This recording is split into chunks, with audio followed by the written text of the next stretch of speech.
So I'm Josh. I play lead guitar. And I'm Jack. I play rhythm guitar. I'm Eric. I play bass guitar. I'm Robbie. I sing. I'm Jonathan. I play the drums. So yeah, this goes back to what, late 2019, I think. Yes. This whole thing's my fault. I started it. Nice word. But Jonathan, Jack, and I all went to the same college, so I had found Jonathan on Instagram and slid in his DMs. Oh yeah. Yeah, asking him to jam and hang out because I wanted to start a band, and he was like, "Yeah, I guess, man, sure if you want to." I don't think he was really thrilled about it, but luckily he went through with it, and we jammed, and it clicked, and it worked well. And him and Jack were roommates at the time, and then Robbie.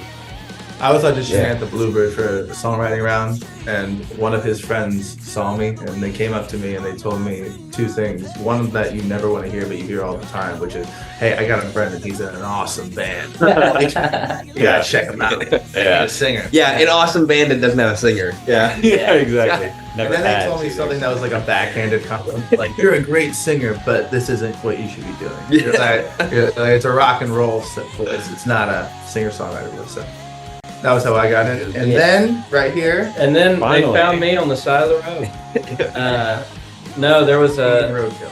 a Facebook group that me and Josh were both in, and he posted this ad. Was like, "Hey, we're looking for a bass player," and it's all these dudes in leather jackets and bell bottoms, and I was like, "Okay, maybe I can do this." So I reached out, and then didn't do anything with it. Completely ghosted Josh for like 2 months. And then reached back out and said, "Hey, I'm in Nashville. Can I sleep on your couch?" And they let me sleep on the couch, and they haven't let me out of their basement since.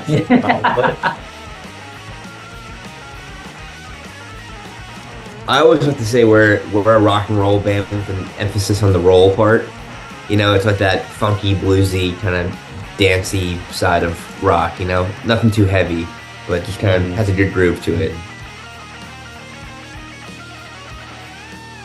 I think it's pretty unavoidable to be compared to other bands because there's always guys like, "Oh, you sound like my favorite band from the '70s, man!" Yeah, you know, which is great. But I think our approach of it is we like to wear our influences on our sleeve, because if it wasn't for bands like Led Zeppelin, The Crows, Aerosmith, Rolling Stones, I mean, the list goes on and on and on. Without those bands, like, those are the bands that we all listened to growing up. So of course they're going to have an influence on us. And I think just having the influences on your sleeve and sort of carrying the torch in a way of just playing great rock and roll music and carrying that musical genre forward is important. So I think another thing that helps us personally is that we all have different favorite bands. Like our influences individually are so dramatically different from one another. So when we write our songs together, like, the sound that comes out it's not from one thing or another. It's a complete mashup, which I think is really cool. That's why our songs sound different from each other. I think I can speak for all this too. It's like, it's not only just rock and roll too. It's I love John Coltrane, Tyler Bryant and the Shakedown, and Led Zeppelin. For me, it's gonna be, this is weird, I know, but it's gonna be Rolling Stones, Oasis, and then Sam Cooke.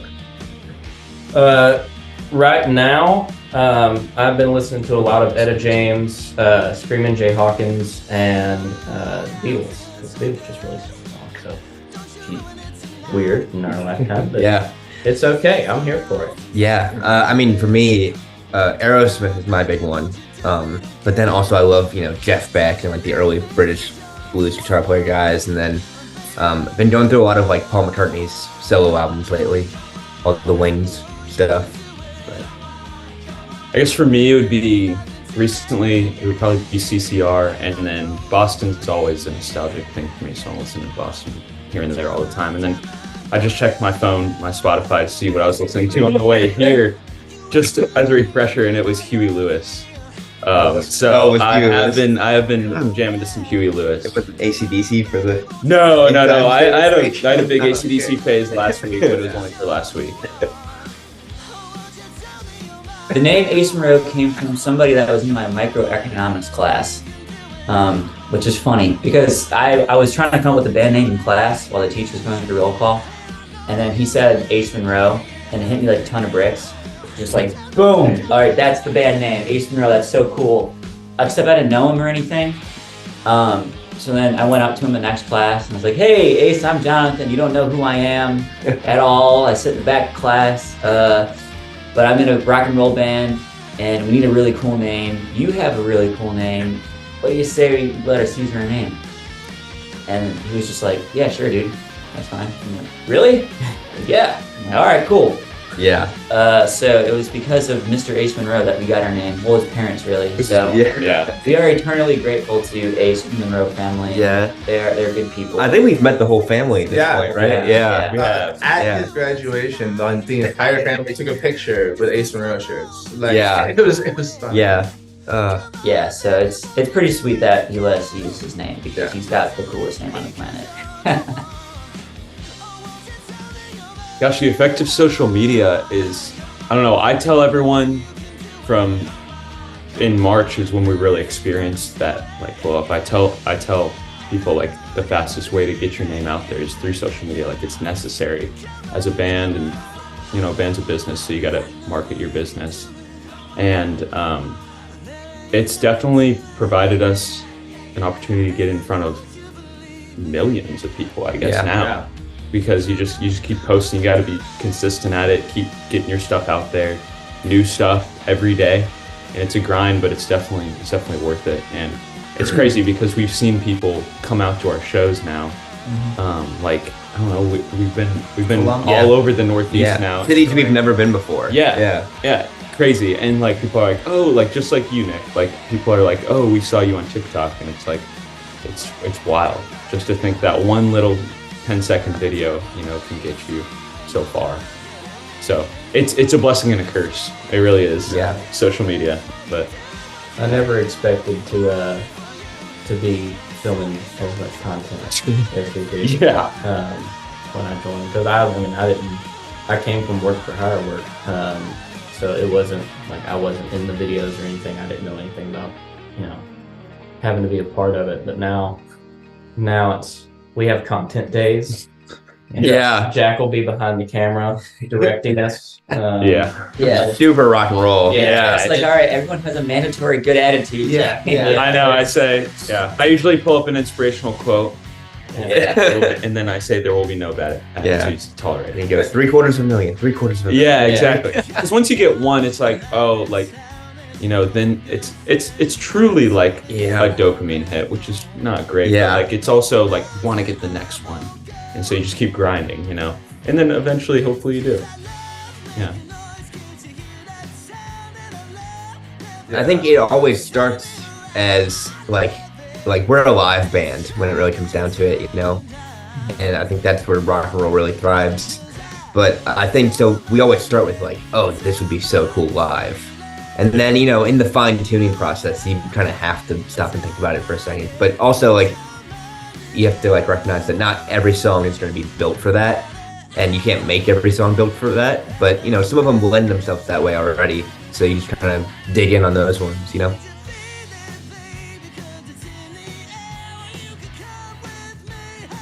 Yeah, we have another one that's kind of close, but this one, this record is kind of just all across the board. You know? Yeah. It's like there's something for everyone. I feel like. This ballad.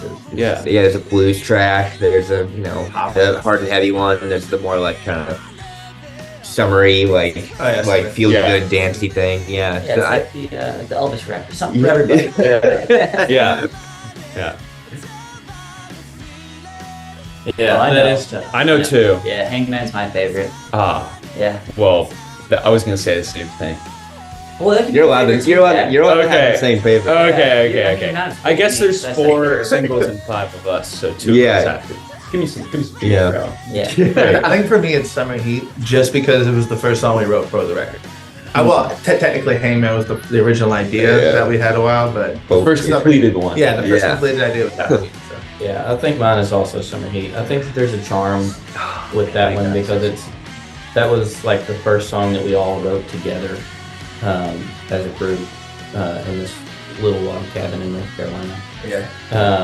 And I don't know, there's something special about that song that I think just resonates with us particularly because we got to, you know, put on our boxing gloves a little bit and learn how to do it.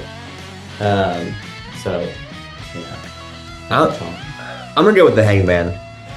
I'm debating between that and Summer Heat, but I'm gonna go with the Hangman. It's my favorite. I think it's such a fun song live, and it's a fun guitar song for me and you. So it's really fun. The reason why this album is so different than like Shelter in Place and everything else is because the writing process, the way that we took it was, it's the first time we, as an entire band, it was completely collaborative from beginning to end. And that's why each song has its own sound. I mean, don't get me wrong, that's why The Cabin was a little bit challenging at first, is because, I mean, when you have 5 personalities and strong opinions, there's going to be, some boxes. But, again, it was the growing pains, and once we got through that, it started becoming more and more of like a, I don't know, it was just happening quicker, and our producer definitely acted like as a therapist a few times. But That's true. but the product speaks for itself. most of the time we were in our producer's house, like in the living room, with acoustic guitars and a big old whiteboard, just going through phrases and ideas, and and then recording wise, it was all of us in a room putting it down, at least getting bass and drums, and then we come back and do guitars and vocals, and then there's so many fun little ear candy things all over the record too that I think are maybe not things people get on the first pass, but it's things that like maybe you get to your 4th or 5th listen and go, oh, I didn't hear that there before, and then you're gonna hear it every time, you know.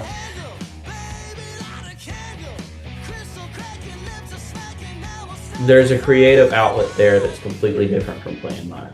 It's kind of 2 completely separate things. I think that if it's 2 separate things that you can look at back and forth at each other and say, okay, yeah, we have to complement this live in the recording, which is kind of the idea behind this record. Is we wanted to, we understood that our live sound had grown so much, and we wanted to bring that live sound onto a record. So looking back and forth at them and being like, oh yeah, you know, like we want to incorporate the live sound into the record, and also we want to write songs and record songs that will go over well live, is kind of the best way to look at it from my point of view. But we have to write songs to fuel that creativity on either side, you know. So Yeah, and to piggyback off of that, I feel like the writing the songs and the recording is like it's a lot of hard work, and it's a lot of like, you know, figuring out the details of it all, and it is fun, it's creative, and it's an absolute blast, especially doing it with these guys. But I feel like playing live, at least for me, is like the reward of putting in all the hard work, of the creativity of playing your own songs live and hearing people sing them back, you know. I don't think any of us could live being in a cover band, you know. But I think that's why we all love playing live so much, because we get to play our own stuff, and it's like the reward of putting in all the work with the writing and writing songs that we love, and getting to play them live. It's really where it all comes together. It does feel like the game. Like, you know, you're on a sports team, it's like you have practice, and then like you kind of get to play the game. Yeah, I mean That's what it feels like. recording, like for me, is like the recording process is. It's not you don't get instant gratification when you're writing an album and working on it, because it's so much work, and especially for me, it was a huge opportunity for me to grow, just especially working with Andy, our producer, who that guy he's like he's a rock and roll encyclopedia. He got down into the nitty gritty, which I would never really experience working with anyone. So as an impatient person, I just wanted to like, all right, let's go, let's do it, come on. And it didn't work that way, so I had to change myself a little bit to work with that, which is good. But yeah, although it's very it feels really good that we put in like everybody in this band. I'm really proud of them because we've all put in a lot of time, a lot of effort, a lot of hours, and then when you finish, you're in the studio and you have the tape that you know like this was the tape.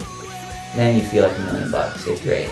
So, but the show is like you could get up there and just let it rip, and it's sweet. Yeah. Yeah. And it's different every night. And it's different. Yeah, I love That's that. true. Yeah. Yeah. Loud. Yeah, it's loud. Yeah.